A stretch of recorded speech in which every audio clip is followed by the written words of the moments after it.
Welcome back to this video. My name is Rafi Yakub right here, and in today's video I'm going to show you on how to turn on or turn off recently used fonts in Photoshop. So let's see.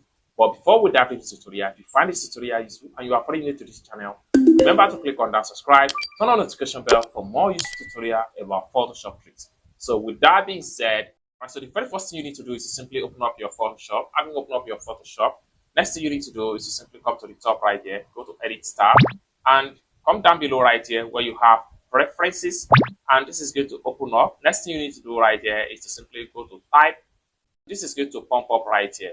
Then from the bottom right here where you have number of recent fonts to display here by default, I have it to be 10. You can decide to make it 20.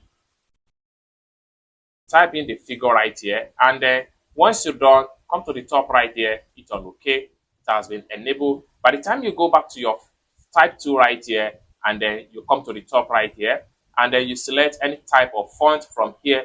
Each time you want to work on your Photoshop again, the font is going to be appear from the first section right here. That is for turn on. That is for turn on.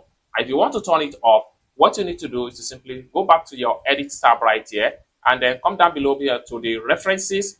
Then from Preferences right here, go back to Type, and then a dialog box like this is going to pump up. Then come back right here, make sure you turn this to 0, and then once you turn it to 0, come to the top right here, hit on OK. And with that, each time you work in Photoshop, by the time you come to your type 2 right here, you will no longer to see your recently used font list in Photoshop type 2.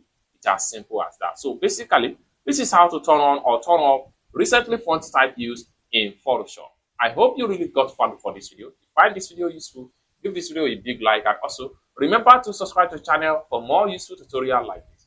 Thank you so much for watching, and I hope to see you in my next video.